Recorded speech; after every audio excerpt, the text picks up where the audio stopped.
Hello viewers, my name is Clover, and this is my review of the May 4th, 2014 pay-per-view entitled USW No Remorse 2014. This review is going to be short because I've got a lot of bullshit in the fucking background that I have to fix. But anyways, we'll start off with the kickoff match. D-Dog defeated Titanfall. Titanfall has a lot of potential. He's a great caliber performer. USW is not utilizing him to the extent where he can prove how much potential he has. D-Dog, on the other hand, they're using him way too much. He doesn't have too great potential unless they're seeing some potential in him that I'm not seeing. Still, at that point, if he has potential, the crowd doesn't know how much potential he has. He's not winning over the crowd. It's not great for USW, and it's not like USW is WWE where you can get away with a lot of crap. USW has to kind of prove themselves worthy, and so using D-Dog as much over Titanfall is not a good idea. You need to go with the fans. I mean, with other sports, you would want your team or your roster to be good. In wrestling, you want to please the fans, and you want to have a good roster. But D-Dog defeated Titanfall, utilizing D-Dog way too much, Titanfall way too little. Next match on the match card was the Bulletproof Series match, the first one USW and the first one of the night. It was Gringo defeating Amor. Amor has good potential. He's a C-show performer because USW is not utilizing him as much. They probably will now that he is in the Bulletproof Series, and that's a continuous type thing. And Gringo is the current reigning unified USW Tag Team Champions.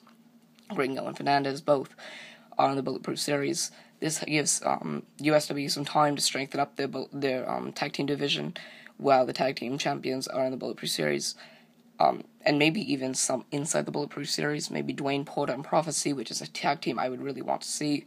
Maybe Greyhound and Dwayne Porter. Maybe DHIG and Rush. DHIG and Prophecy. Rush and Dwayne Porter. Greyhound. They can do whatever with the Bulletproof Series. And putting a tag team in there could be really good for their ranking system, I guess. But he won by countout, so Gringo, I believe, gets 5 points. Next match of the night was the only filler match, considering USW counts the kickoff match as a developmental match, and it was Lane versus Ash. Lane defeated Ash. Lane is a performer where he doesn't win over the crowd, has some potential, has a good chance to win over the crowd, but he's not doing that now. Ash, since breaking Anarchy's jaw in pieces and not getting back into contention and losing the qualifying match for the Blue Belt Championship tournament, his career has been going downhill. He hasn't been getting as much credit as he's due. Ash has a lot of potential, former Blue Belt champion, and losing to Lane in a filler match, it won't do anything to his career. Well, it may do a little to his career. It won't do a lot to Lane's career because it was a filler match, but now that Ash's career is suffering, this filler match may have an impact on his career, his stay in USW, which is not very good for Ash and not very good for him going on forth. But that's that. Lane defeated Ash. What I want USW to do is utilize Ash more, give him more credit, give credit where credit is due. Don't give it to Lane, don't give it to D-Dog, don't give it to those performers who you aren't seeing very often. Give it to Ash, give it to people like Prophecy, give it to people who deserve it, who have potential, and who are winning over the fans. But Lane defeated Ash. Fourth match on the card was the second Bulletproof Series match of the night. Greyhound defeated Dwayne Porter. I know in my preview and predictions video, I said that if Greyhound defeated Dwayne Porter, even though I picked Porter to beat Greyhound, if Greyhound defeated Dwayne Porter, then he would have earned my respect, and he would have earned the win. He earned my respect, and he did earn the win. Greyhound has a lot of potential, and he showed that in this match. Dwayne Porter doesn't really need to show too much, except for the fact that he needs to show that he still deserves to be in USW, which he obviously does. Dwayne Porter is a powerhouse, but he's also mostly a technical and high-flying wrestler or performer. And Greyhound, a strong, physical, and agile performer. Greyhounds, we saw his potential tonight, and I think we will see his potential going on forth. Greyhound defeated Dwayne Porter. I guess he did earn the victory, and he won by pinfall, so I believe he gets 7 points. Fifth match on the card was the no disqualification rules Extreme Championship match. MC4 defending the championship against Crimson Red. But Crimson Red defeated MC4. Crimson Red is the new Extreme Champion. There's not much to say, with this kind of match, because this match, the championship is the only thing in between the rivalry, and the rivalry is only being held together by the Extreme Championship, which is not good. You need to have scenarios, you have to have a script, you have to have these kind of things to make sure that you have a good rivalry, and they are not doing any of that. They only have the Extreme Championship in the middle, which does not cut it. Crimson Red and MC4, I can tell, are going to battle back and forth throughout this year, and I don't think USW really cares about what I'm saying with this kind of thing. If they do, then we'll see it probably down the line, but I don't see there being too much hype. So I can't really give you a definitive, yes or no, whether it would be a good rivalry, because, unless they do scenarios, which I can't tell if they would do or not, then if they don't, it won't be too great of a rivalry, because there would be no hype. The sixth match of the night was the third Bulletproof Series match, and it was Prophecy defeating Philip Akron. Philip Akron, tall competitor, he's got a lot of potential.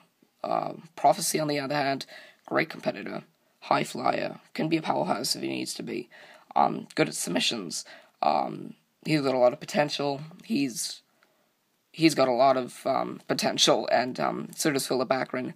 One of the best matches of the night, even though it was a Bulletproof Series match, it had two competitors and performers that were evened out in skills and attributes, and Prophecy earned the win by submission, so it was either 9 or 10 points that Prophecy gets. The seventh match of the night was the Loser Leaves USW match, and it was Alex Martin versus George Martin. George Martin defeated Alex Martin. Alex Martin is bye-bye, adios, sayonara. Alex Martin and George Martin, sibling rivalry since March, and there's not much else to say. I knew this match would be coming, but I didn't think it would be this soon. I thought there would be a lot more, I thought it would be a lot farther down the line, but they, I guess, used it 2 months into it, and so they probably have plans for George Martin and Alex Martin, because I can tell they came prepared, that because they're USW, they're a wrestling organization. That's what every organization has to do.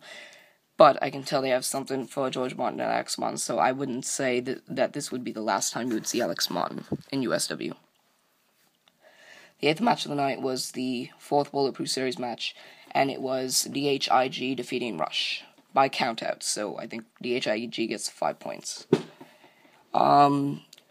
DHIG, physical powerhouse, very aggressive. Rush, not one of those competitors that deserves to be thought of as one of those top guys. He doesn't deserve to have too much success this early into his career. He's only signed with them maybe a few months ago, but at the same time, he doesn't really stand out to me in the Bulletproof Series match. I think DHIG does. I think he can go far, but yeah. Rush intentionally got himself counted out, so DHIG, I think, earns 5 points. Next match on the card was the ninth match of the night, and it was the triple threat match for the Blue Belt Championship. James defeated Enigma and Chain Reaction to win Enigma's Blue Belt Championship. James, he's earning my respect. He's got a lot of potential, and I see it now. Defeated Enigma, which is pretty much the freak of nature in USW, and Chain Reaction, who literally spent most of the match tied up, with his legs tied up into the turnbuckle post because of Enigma. Chain Reaction was just brutalized. They brought a ladder into the match, and Enigma and James both ran into the ladder with it, hung up in the corner, the same corner where Chain Reaction was tied up, and so Chain Reaction, he finally got himself free in the final, 2 minutes of the match, and then what really angered me was because I wanted Enigma to win this match. I wanted him to kick off his career in a good way, and he got out the electric bug zapper, which I could tell is his like umbrella, like to TNA's like umbrella is to Willow. I think the electric bug zapper is to Enigma, but James got chain reaction in the pin. He got 2, and then Enigma leaped in the air, and if he had just smacked him with the thing, he would have stopped the pin. But he jumped in the air, and James got the 3 count, and then he landed and hit chain reaction with the thing. James ran out, got the blue belt championship. So if Enigma hadn't leaped in the air, I think he would still be the blue belt champion. But James defeated Enigma on chain reaction. James is the 2-time blue belt champion and the current champion. The 10th match on the card was the Bulletproof Series match, the 5th and final match of the night. Cannon defeated Tall Man Chris Ross by countout. These two performers have a lot of potential. Cannon doesn't even need potential. He's one of the biggest performers there. He's decreasing for some reason. I have no clue why. Since he lost the USW World Heavyweight Championship to Majigeta and lost the rematch, he's just been spiraling downhill, and that really bothers me because he's one of the 5 people on the Legends contract in USW, which really angers me.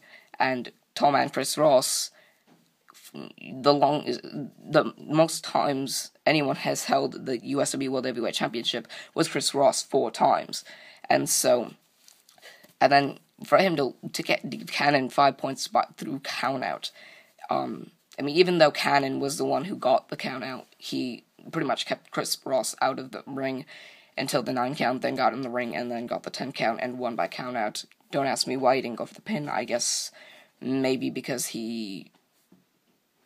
I have no clue.